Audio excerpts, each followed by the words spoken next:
Ladies and gentlemen, welcome to It's Rainmaking Time. This is Kim Greenhouse. It gives me great pleasure to welcome Dr. Mark Stafford and his wife Marie, who are the founders of Parrots International. Now, one of the reasons I became interested in them and what they're doing and what the organization is doing is that parrots are dear to my heart. I love parrots. And their team and themselves are dedicated to conserving endangered parrot species and improving the welfare of both companion parrots and parrots in the wild. What I also love about them is they're nonpartisan, they're above eco-politics, and they work cooperatively with people in these conservation efforts around the world for the benefit of birds. They were referred to me by somebody I love and trust very much. I really want you to welcome them with a warm heart. Ladies and gentlemen, welcome Mark and Marie Stafford to It's Rainmaking Time. Thank you, Kim. Thank you. Thank you for being here. Well, the first thing is you're doing so many unusual things. One is you're doing Dharma together. You're working collaboratively on this wonderful calling to help the birds. And I think that that's already unusual, where a husband and wife team can come together, or any people that are together, the way you're together, to do what you're doing. The other thing that I think was also very interesting is that not only do you do symposiums and all of these projects, but you have a species database and information registry on your site at parrotsinternational.org. And I'd like you to talk a little bit about that. Well, what we've tried to do is bring photos and videos from field, from the conservation projects we work with, and have them available on our website so that people can get an idea of what these endangered parrots are all about, the habitat they live in, and the pressures that are exerted on them, and what the possible solutions may be to help bring some of these species back from the brink of extinction. I think it's interesting to note how many are not only extinct, but extinct in the wild, critically endangered, vulnerable, near threatened, and all these distinctions that you make with all these birds. How do you get those stats? The stats are actually created by BirdLife International. They create what's called their red list, which rates birds on the basis of how many breeding pair are left in the wild. And the rating system itself is done by this international team at BirdLife International. And they rate from extinct to extinct in the wild down through critically endangered, and vulnerable, and least concern. And that is their standardized rating system. And that's used by conservation workers and projects to determine where and how funds could be most effectively used for each of the species. Marie, you've taken a lot of the photos on the site of these parrots. Yes. And obviously you're a wonderful photographer.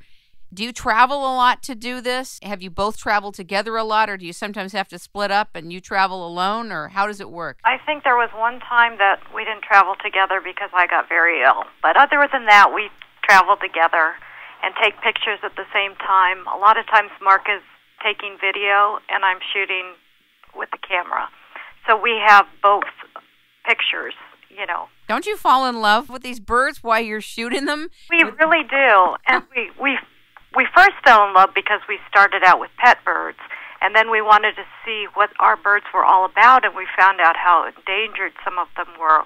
Like the hyacinth macaw, we found out that there was more hyacinth macaws when we had our first macaw than there were in the wild. They were more in captivity than there were in the wild.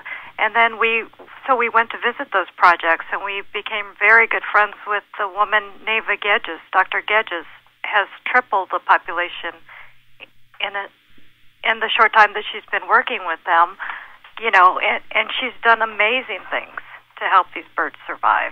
How is the habitat and weather changes, including the air, change what's left of the birds, of the parrots? The greatest pressures on the parrot are habitat change, not so much climate change at this point, because parrots are relatively mobile as long as their habitat is intact. But it's mainly the pressures for most of them. It's habitat loss and the pressures from illegal poaching or removal of birds from the wild. There's other parrots where it may be an introduced predator that was not part of their natural habitat as they evolved with their natural history.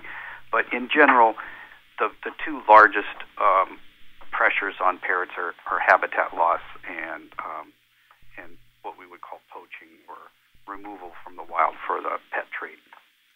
Now, Mark, I know that you're a dentist, and so there's this whole other side of your life. And Marie, I know that you work with Mark in the practice.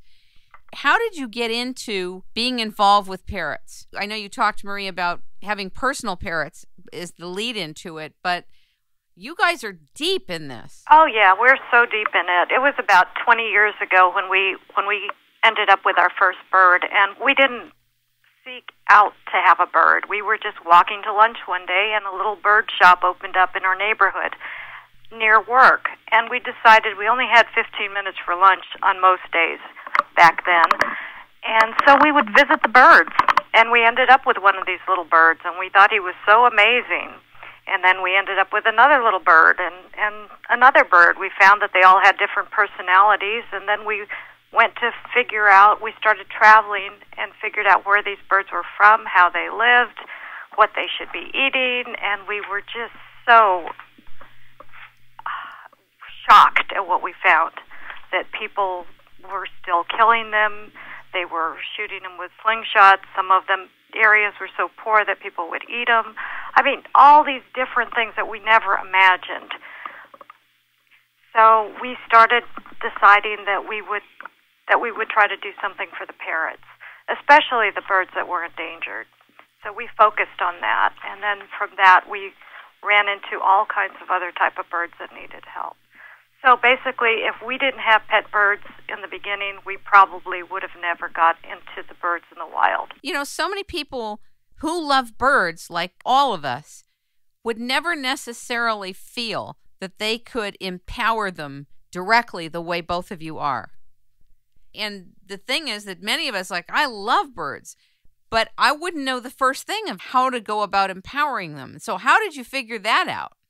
Well, I'd say the biggest step to understanding what's going on is to take the leap and visit a working conservation project, a field project. So that was our first step, is to visit a project, and we were sold at that point. We thought that parrot conservation was amazing. The people that are working in the field are essentially dedicating their lives to live in, many of them to live in forced poverty almost, in areas with no electricity, no hot water, no decent facilities.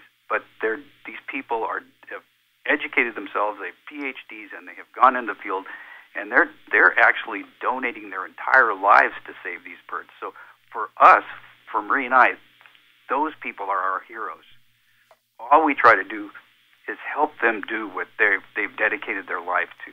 So our task has been to find good, effective parrot conservation projects and support them, and then identify parrots in need of help and try to develop projects. And that's been our main focus. That's one of our I would say our main mission statement. But our other mission statement is education and the welfare of companion parrot birds, but education of people to understand what they can or can't do.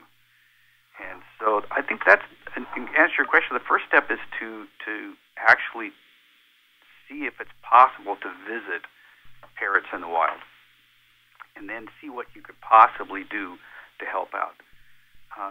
Largely, what these people need, the field projects need most, is funding. So we spend a lot of our time trying to deliver presentations at bird clubs and symposiums and conferences and give these projects exposure. In terms of the projects, so you spend a lot of your time raising money and looking at where it needs to be directed and where you can amass it.